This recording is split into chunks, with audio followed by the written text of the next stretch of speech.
Isip ko sa bata na Magoba and I'm proud to be a Magoba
ko proud na bilid na ako kami ikauna. Okay, pasagad sa sagunan. Gusto na ako agmilo ng mga kabatanunan. Sama ka na ako kumapil sa kalihukan sa tribo. Huwag labaw sa tanan ng mga Amerikanan sa pagsuporta sa ilang mga anak. Maraming salamat.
English, ma'am. The world is changing, so is the people.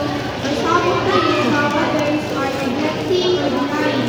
The some don't get to know their natural roots by implementing advocacy. So movement in our class has encouraged the youth to love, to preserve, and appreciate our second to. traditional Mapanggat ko. our identity as a Bagobo Gabawa. Yan ito, maraming salamat.